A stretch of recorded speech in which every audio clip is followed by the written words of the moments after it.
नमस्कार, राज्यसभा टेलीविजन में आपका स्वागत है। मैं हूं आरफा खानम शेरवानी और 7 बजे की खबरें आप देख रहे हैं। सबसे पहले हेडलाइंस पर नजर डालते हैं। व्यापम घोटाले में एफआईआर के बाद मध्य प्रदेश के राज्यपाल का इस्तीफा, राष्ट्रपति को भेजा त्यागपत्र, विपक्ष ने लगाया मुख्यमंत्री को बचाने का आरोप। भूमि अधिग्रहण संशोधन बिल पर बढ़ी बीजेपी की मुश्किलें, शिवसेना, अकाली और एलजेपी ने किया किनारा कांग्रेस का जमीन वापसी आंदोलन। जम्मू कश्मीर में जारी रहेगा अनुच्छेद 370, केंद्र सरकार का राज्यसभा में भरोसा, विस्थापितों को नौकरी और आवास मुहैया कराने पर जोर। स्वास्थ्य मंत्री ने कहा स्वाइन फ्लू की दवाओं की कमी नहीं, राज्यसभा में दिया भरोसा, देश भर में 14,000 से ज्यादा मरीज। और मुख्यमंत्री अरविंद केजरीवाल ने निभाया दिल्ली की जनता से किया वादा, पानी मुफ्त और बिजली बिल आधा, सुविधाएं 1 मार्च से लागू।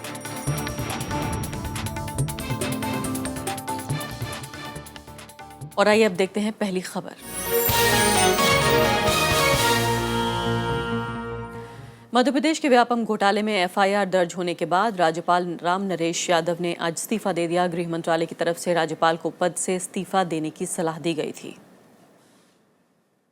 व्यापम के भर्ती घोटाले में एफआईआर दर्ज होने के अगले ही दिन राज्यपाल राम नरेश यादव को अपने पद से इस्तीफा देना पड़ा।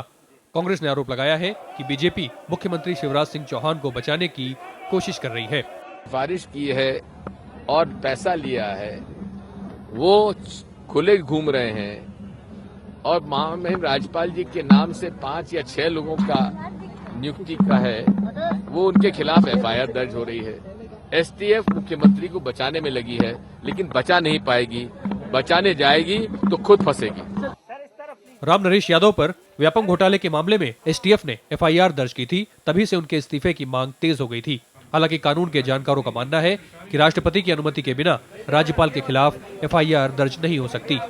ये गवर्नर के खिलाफ एफआईआर पता नहीं किस कानून के नीचे इन्होंने की है, क्योंकि संविधान में तो उनको इम्यूनिटी है। जब तक वो गवर्नर हैं उनके खिलाफ एफआईआर नहीं होनी चाहिए थी। ये गवर्नर के पद की गरिमा नहीं रखते।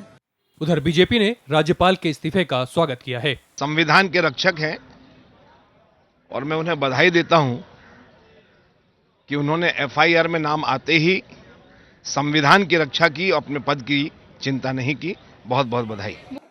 राम नरेश यादव पर आरोप लगे थे कि उन्होंने वन विभाग की भर्ती के लिए 5 उम्मीदवारों के नाम की सिफारिश की थी।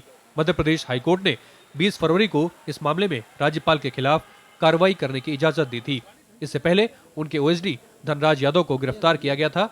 राम नरेश यादव के बेटे शैलेश यादव का नाम भी भर्ती में सामने आ चुका है। विपिन चौहान के साथ नवविक्रम सिंह, राज्यसभा टीवी।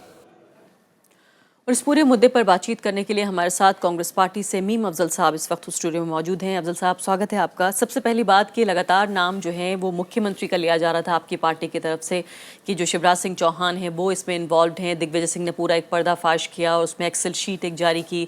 उन तमाम आरोपों के बाद अब निकला ये कि राज्यपाल दरअसल दोषी भी ना कहें तो आरोपित हैं कम से कम। अब देखिए, जहाँ तक किसी के आरोपित होने का ताल्लुक है उसमें तो कुछ भी नहीं कहा जा सकता। आरोपित तो चीफ मिनिस्टर भी हैं और उनके बहुत सारे लोग भी हैं। और ये जो नाम आया है तो अचानक ही कुछ दिन से हमको सुनने में आया है।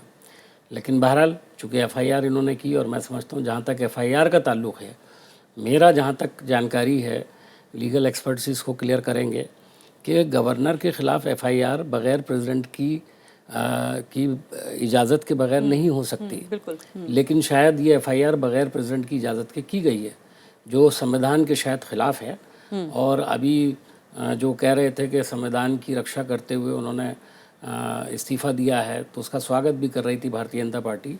तो मैं समझता हूँ कि ये कांग्रेस पार्टी से ताल्लुक़ रखने वाला कोई पुराना आदमी ही इतना संविधान का रिस्पेक्ट और उसकी कहना चाहिए मान सम्मान का ख्याल और देश के इतिहास में ये पहली बार ऐसा हुआ है कि किसी गवर्नर के खिलाफ इस तरह से एफआईआर हुई हो। आपका क्या मानना है कि वाकई उनका कांग्रेस पार्टी से जो लेना देना, जो एसोसिएशन रहा, मुख्यमंत्री भी रहे वो, क्या आपको लगता है कि इस वजह से उनको प्रताड़ित किया जा रहा है? कि आप ये कहना चाहते हैं? देखिए, मैं नहीं कह सकता हूँ कि किस वजह से, जाहिर है कि ये वजह भी हो सकती है। लेकिन जहाँ तक मैं राम नरेश यादव जी को पर्सनली आज से नहीं पिछले 30 साल से जानता हूँ और उनकी छवि पूरे उत्तर प्रदेश में, जब वो चीफ मिनिस्टर रहे उत्तर प्रदेश के, उस ज़माने में भी बहुत ही अवामी आदमी और इंतहाई ईमानदार और सीधे साधे और शरीफुन्नफ्स इंसान के तौर पर जाने जाते हैं। वो किस तरह से इस किस्म के किसी मामले में मुलविस किए गए या किया गया मैं नहीं कह सकता हूँ, लेकिन बहरहाल एक चार्ज है। अब अगर वो एफआईआर हुई है तो कुछ ना कुछ ऐसी बात हो सकती है। मैं इसके बारे में कुछ ज़ाती तौर पर तो नहीं जानता हूँ, ना ही हमने भी इसको स्टडी किया है, लेकिन स्टडी करने के बाद मुझे लगता है कि राम नरेश जी के ताल्लुक से हर आदमी को शौक लगेगा, किसी को यकीन भी नहीं आएगा। विवेक तनखा इस वक्त हमारे साथ फोन लाइन पर मौजूद हैं, सीनियर लॉयर भी हैं वो सुप्रीम कोर्ट के, और साथ ही कांग्रेस पार्टी से भी उनका एसोसिएशन है। तनखा जी, सबसे पहले ये बताइए कि अब तक जो जिक्र हो रहा था, बात हो रही थी, वो ये कि आपकी पार्टी खासकर जो आरोप लगा रही थी वो इस बात को लेकर लग रहा था कि मुख्यमंत्री, उनका परिवार, उनके जानने वाले कई लोगों का नाम लिया गया, प्रेस कॉन्फ्रेंस की गई, पर्दाफाश किया गया कि ये लोग इसमें शामिल हैं, लेकिन नाम तो राज्यपाल का आ रहा है, और ऐसे राज्यपाल जो हैं वो पहले ऐसे राज्यपाल बने जिनके खिलाफ एफआईआर दर्ज हुई है। देखिए, एक तो ये बहुत दुखद इंसिडेंट है राज्यपाल का नाम इस तरह से आना। अब सच बात क्या है ये तो इन्वेस्टिगेशन ही सिद्ध करता है, मगर ये जो आना ही एक बहुत दुखद बात है। और अभी तक हम लोगों को जो इम्प्रेशन दिया गया था, जो भी हम लोग सुना करते थे, कोर्ट में देखा करते थे, कि उनके बच्चों पे आरोप था, मतलब कि बेटे पे आरोप था, उन पे आरोप है, ये इसकी जानकारी हम लोगों को कभी कोर्ट में नहीं दी गई थी किसी भी वक्त। अब एसआईटी ने और एसटीएफ ने क्या सबूत पाया और वो सबूत उन्होंने हाईकोर्ट के सामने किस फॉर्म में रखा और हाईकोर्ट ने किस प्रकार का अप्रूवल दिया, इसके बारे में हमको बहुत ज्यादा जानकारी नहीं है। पेपर रिपोर्ट से हम लोग चल रहे हैं, मगर बहुत दुखद बात है इतना एक कॉन्स्टिट्यूशनल अथॉरिटी के ऊपर ऐसा आरोप लगने। लेकिन क्या जिस तरह से राष्ट्रपति तक से इस बात की अनुमति नहीं ली गई है, क्या आपको लगता है ये बात संविधान से बाहर है? क्या इसको चैलेंज करने का इरादा है आपका? नहीं, बिल्कुल। अब वो चैलेंज करेंगे नहीं करेंगे वो तो उन पे निर्भर है, मगर ये जो प्रक्रिया फॉलो की गई है ये कॉन्स्टिट्यूशनल नहीं है, क्योंकि आर्टिकल 361 बहुत क्लियर है कि आप कोई भी प्रोसिक्यूशन, आप क्रिमिनल प्रोसिक्यूशन इनिशिएट नहीं कर सकते हैं, और एफआईआर एक इनिशिएशन तो होता है। तो कायदे की बात तो ये होती जो कि पहले आज तक की जाती थी कि अगर आपके पास मटेरियल आ जाता है तो आपको राष्ट्रपति जी के सामने रखना चाहिए। जब राष्ट्रपति का मतलब होता है कैबिनेट एंड काउंसिल, और वो कैबिनेट एंड काउंसिल तो राष्ट्रपति को एडवाइस करते हैं कि भाई ये मटेरियल पर्याप्त है नहीं है, उसके बेसिस पे देन राज्यपाल को एडवाइस दी जाती है कि आप त्याग कर दीजिए। लेकिन विवेक तनखा जी, पहली बात तो ये अहम है कि एफआईआर जब दर्ज की है तो कोई ना कोई बुनियाद तो रही होगी इन आरोपों के पीछे, ये तो महत्वपूर्ण बात है, जनता जरूर इस बात को देखेगी। लेकिन दूसरी महत्वपूर्ण बात ये भी है कि क्या आप इस बात की भी मांग करेंगे कि जिस तरह से राज्यपाल ने इस्तीफा दिया है, दूसरे लोगों पर, चाहे वो मुख्यमंत्री हों या उनके परिवार के दूसरे लोग हों, उनके ऊपर आरोप हैं, तो क्या वो भी इसी तर्ज पर इस्तीफा दें?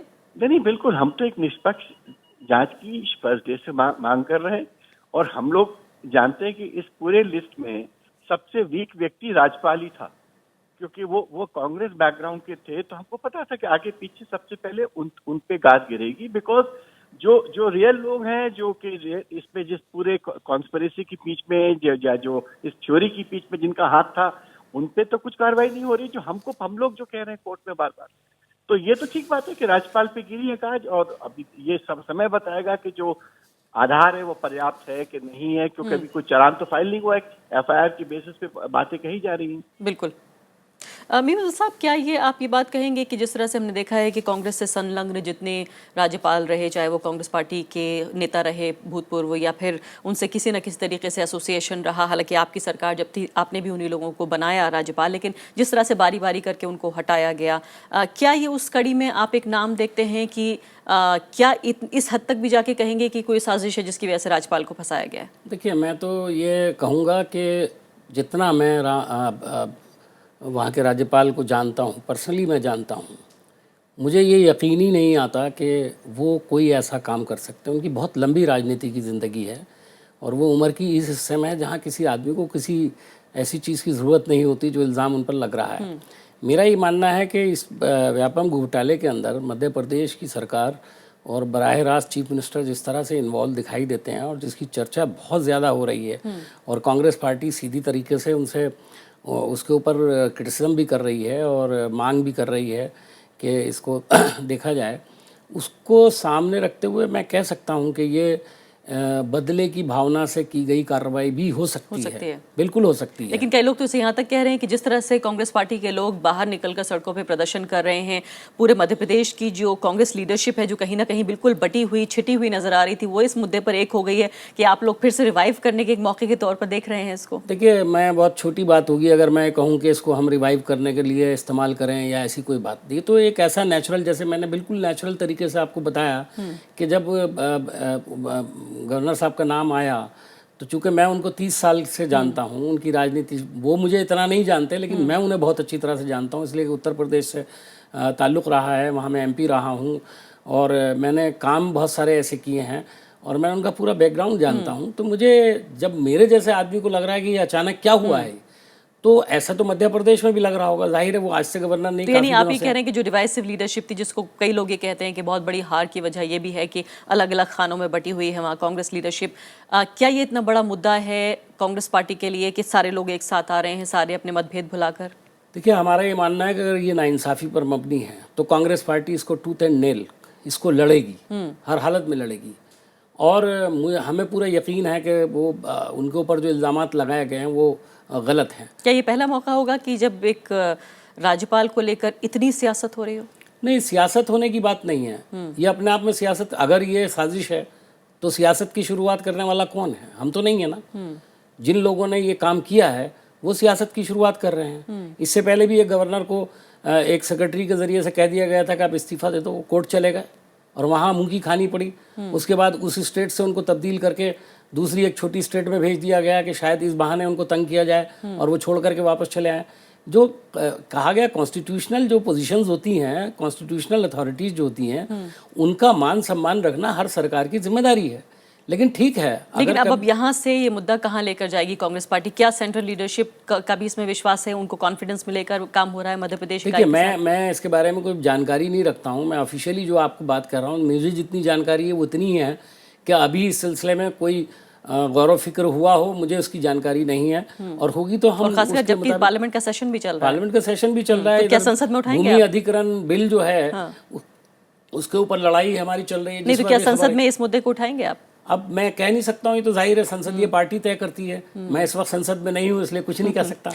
बहुत बहुत शुक्रिया मीम अफजल साहब आपका। तो जाहिर है इतिहास में बहुत इसको दुर्भाग्यपूर्ण ही कहा जाएगा कि राज्यपाल को पहली बार इस तरह से उनके साथ बर्ताव हुआ है। वो कितने शामिल हैं इस पूरे आरोप में ये तो देखना ज़रूर है, लेकिन पहली बार किसी राज्यपाल के खिलाफ देश के इतिहास में इस तरह से FIR दर्ज हुई है। तो फिलहाल ये थी हमारी पहली खबर।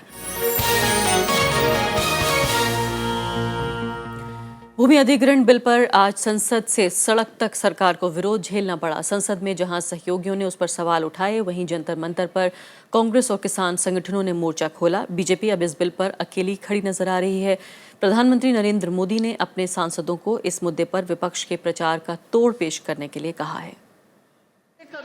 भूमि अधिग्रहण संशोधन विधेयक को सरकार ने मंगलवार को लोकसभा में पेश तो कर दिया, लेकिन अभी भी वो इस मसले पर पसोपेश में नजर आती है।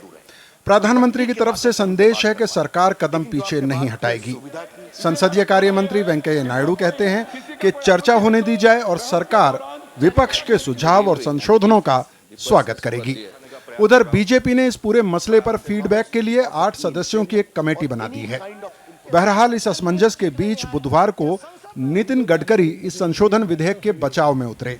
जो मेरा डिपार्टमेंट है और कोल इंडिया का जो कोयला मंत्रालय है, लैंड एक्विजिशन के लिए, हम दोनों डिपार्टमेंट ने केवल 2000 करोड़ से ज्यादा रकम किसानों को नए जो दर है उसके रूप में दी है।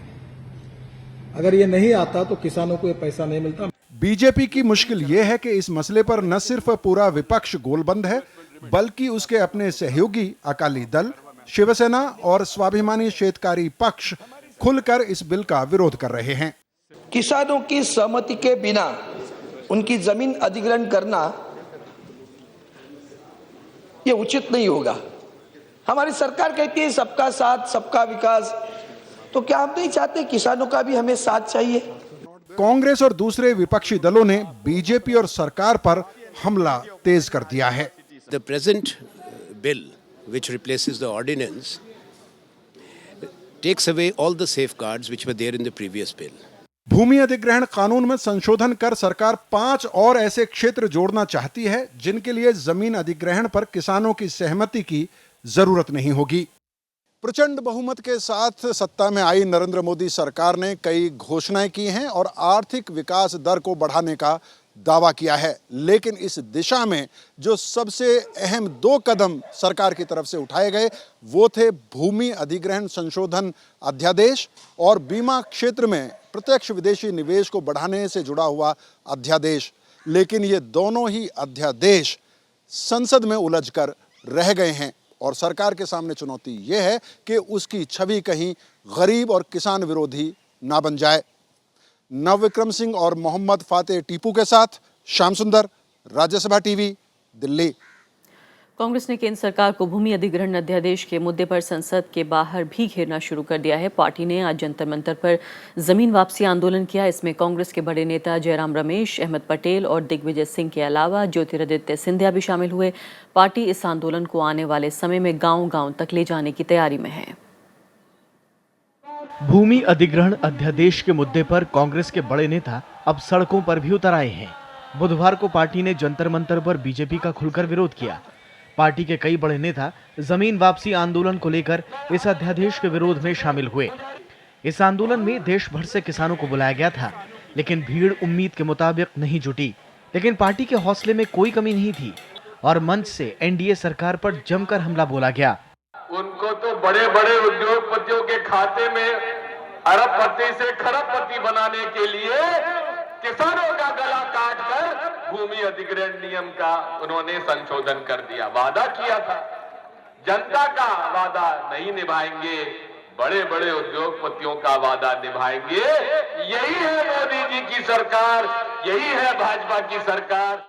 कांग्रेस का कहना है कि बीजेपी की तरफ से लाया गया भूमि अधिग्रहण अध्यादेश किसान विरोधी है, जबकि यूपीए शासन के दौरान कानून का जो मसौदा तैयार किया गया था वो किसानों के हित में था। 2 घंटे के अंदर अध्यादेश लाया गया और 2 साल जो लगे थे वो कानून को उसमें उसके मूल सिद्धांतों को बदला गया। तो साथियों, ये संघर्ष शुरू हुआ है काले अध्यादेश के खिलाफ। भट्टा परसोल में हुआ है, अलीगढ़ में हुआ है, आज जंतर मंतर में हो रहा है।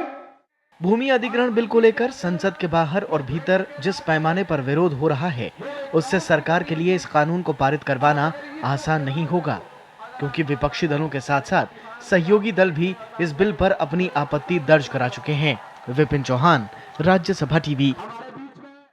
केंद्र सरकार ने साफ किया है कि जम्मू कश्मीर को विशेष राज्य का दर्जा दिए जाने से जुड़े संविधान के अनुच्छेद 370 को खत्म करने का कोई प्रस्ताव नहीं है। केंद्रीय गृह राज्य मंत्री हरिभाई पृथ्वीभाई चौधरी की तरफ से राज्यसभा में आज ये जानकारी दी गई। उन्होंने बताया कि जम्मू कश्मीर के भारत में विलय से जुड़े समझौते को बरकरार रखा जाएगा। सरकार ने कहा कि कश्मीरी पंडितों की घाटी में वापसी के लिए राज्य सरकार से बीते 1 साल में कई दौर की बातचीत हुई है। पिछले साल अप्रैल में राज्य सरकार ने केंद्र से इसके लिए 5,820 करोड़ रुपए की मांग की थी। इसके तहत विस्थापित कश्मीरियों को नौकरी और आवास मुहैया कराया जाना है। एनडीए सरकार ने कश्मीरी पंडितों की घाटी में वापसी को चुनाव प्रचार से लेकर राष्ट्रपति के अभिभाषण तक में प्रमुखता से शामिल किया है। दिल्ली की आम आदमी पार्टी सरकार ने चुनावी वादे के मुताबिक सस्ती बिजली और पानी मुहैया कराने का ऐलान कर दिया है। दिल्ली में 400 यूनिट तक बिजली के दाम अब आधे होंगे, जबकि हर महीने 20,000 लीटर पानी मुफ्त मिलेगा। सुविधाएं 1 मार्च से लागू हो जाएंगी। दिल्ली सरकार ने कैबिनेट की बैठक के बाद बिजली हाफ और पानी माफ करने का ऐलान किया। फैसले के मुताबिक 200 यूनिट तक 2 रुपए प्रति यूनिट चुकाना होगा। 201 से 400 यूनिट तक बिजली बिल 2 रुपए 98 पैसे प्रति यूनिट होगा। 400 यूनिट से ज्यादा बिजली खर्च करने पर पूरा बिल देना होगा। उप मुख्यमंत्री मनीष सिसोदिया ने कहा कि इससे लगभग 36 लाख परिवारों को फायदा मिलेगा। 400 यूनिट से जो ऊपर खर्च करेंगे, यानी कि जो 401 यूनिट खर्च करेंगे, उनको पूरा बिल देना पड़ेगा। तो इसलिए मेरी दिल्ली वासियों से ये ऐलान करते हुए कि दिल्ली में बिजली के दाम आधे किए जा रहे हैं, ये भी अपील है कि बिजली थोड़ा कैफियत से खर्च करें, ताकि 400 यूनिट से कम आपका बिजली का बिल रहे और आपको आधे दाम पे बिजली मिल सके। दूसरी तरफ 20,000 लीटर मुफ्त पानी का भी ऐलान किया गया। इससे 18 लाख परिवारों को फायदा मिलेगा। सीवर के शुल्क को माफ कर दिया गया है। लगभग 18 लाख परिवारों को इसका फायदा मिलेगा और 1 मार्च से दिल्ली में 20,000 लीटर से कम पानी इस्तेमाल करने वाले लोगों को पानी और सीवर के चार्जेस माफ हो जाएंगे, उनको उसका बिल नहीं देना पड़ेगा।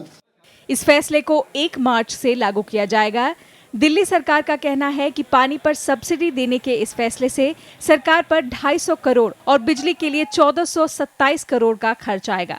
मुख्यमंत्री अरविंद केजरीवाल ने बुधवार को सीएजी से भी मुलाकात की और बिजली कंपनियों के ऑडिट कराने पर भी बात की। महज 10 दिन पुरानी आम आदमी पार्टी की सरकार ने बिजली हाफ पानी माफ का अपना वादा तो पूरा किया, लेकिन अब सवाल उठना लाजमी है कि आखिर इस करोड़ों के बोझ को सरकार किसकी जेब से वसूलेगी। कैमरा पर्सन सरोज के साथ अनु दीवान, राज्यसभा टीवी, दिल्ली। राज्यसभा में आज स्वास्थ्य मंत्री जेपी नड्डा ने कहा कि स्वाइन फ्लू से घबराने की जरूरत नहीं है। उन्होंने लोगों को इस बीमारी से बचने के लिए एहतियात बरतने की सलाह दी। साथ ही ये भी कहा कि सामान्य फ्लू की हालत में स्वाइन फ्लू की दवाइयों से लोगों को बचना चाहिए। सभापति जी, कल मैंने अपना वक्तव्य H1N1 राज्यसभा में स्वास्थ्य मंत्री जेपी नड्डा ने मंगलवार के बयान पर सफाई दी। उन्होंने स्वाइन फ्लू को लेकर सरकार का पक्ष रखा। नड्डा ने इस बात को पूरी तरह खारिज कर दिया कि देश में स्वाइन फ्लू की दवाइयों का अभाव है। स्वास्थ्य मंत्री ने कहा कि सरकार हालात की गंभीरता को समझती है और उस पर पैनी नजर रखे हुए है। सरकार के मुताबिक प्रभावित राज्य की सरकारों से स्वास्थ्य मंत्रालय लगातार संपर्क में है। दवाई की कोई कमी नहीं है। ये एक रिपोर्ट्स के कारण एक पैनिक क्रिएट हो रहा है। इसमें कोई कमी कहीं नहीं है दवाई की, और मैं एश्योर करता हूं हाउस को और स्टेट्स को मैंने एश्योर किया है कि यू गिव मी इंफॉर्मेशन, आप बोलेंगे हम तुरंत आपको दवाई पहुंचाएंगे। हालांकि इस मसले पर पार्टी लाइन को दरकिनार कर सांसदों ने इस खतरनाक बीमारी पर चिंता जाहिर की। इनमें सरकार की तैयारियों से लेकर जांच में होने वाली दिक्कतों को गिनाया गया। स्वाइन फ्लू का मरीज कब और कहां डायग्नोस हुआ और सच्चाई की जो संख्या है एक बार बताने की कृपा करेंगे सदन को। 100 रुपए का मास्क आता है, उसकी इतनी कालाबाजारी है बाजार में कि कम से कम 300 रुपए पे वो मास्क इस समय अवेलेबल है। कि हमारे मुंबई में और महाराष्ट्र में भी 11 करोड़ की आबादी है। मुंबई की आबादी लगभग 1.5 करोड़ है, लेकिन ये टेस्टिंग की फैसिलिटी बहुत कम अस्पताल में है। लेकिन स्वास्थ्य मंत्री ने सांसदों की इस बात को खारिज कर दिया कि स्वाइन फ्लू की जांच के लिए ज्यादा पैसे चार्ज किए जा रहे हैं। उन्होंने कहा कि देश के अलग अलग हिस्सों में कई जांच केंद्र खोले गए हैं जहां H1N1 की मुफ्त जांच की सुविधा है। जो हमारी कैपेसिटी है उस कैपेसिटी में निःशुल्क हम सेवा दे रहे हैं और लोगों को रिपोर्ट्स हम दे रहे हैं, लेकिन किसी को टेस्ट के कारण हमने दवाई नहीं दी हो और उसको सिम्टोमेटिक ट्रीटमेंट न हुआ, ऐसा केस नहीं आया। स्वाइन फ्लू से इस साल 22 फरवरी तक 841 लोगों की मौत हो चुकी है, जबकि पीड़ितों की तादाद बढ़कर 14,673 तक पहुंच गई है। 2009 और 2010 के बाद इस बार स्वाइन फ्लू सबसे विकराल रूप में सामने आया है। मंत्रालय का दावा है कि फिलहाल इस बीमारी की रोकथाम के लिए सरकार पूरी तरह चाक चौबंद है। प्रीति मिश्रा, राज्यसभा टीवी।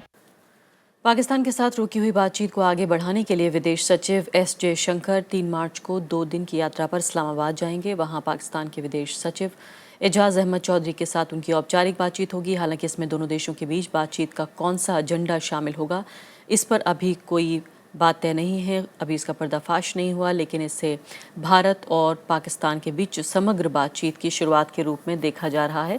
समझा जा रहा है कि पाकिस्तान ने भारत को भरोसा दिलाया है कि उनकी यात्रा से पहले पाकिस्तान जम्मू कश्मीर के अलगाववादी नेताओं से कोई बातचीत नहीं करेगा। पूर्व विदेश सचिव सुजाता सिंह की यात्रा से पहले इसी मुद्दे पर भारत ने इस्लामाबाद की उनकी यात्रा रद्द कर दी थी।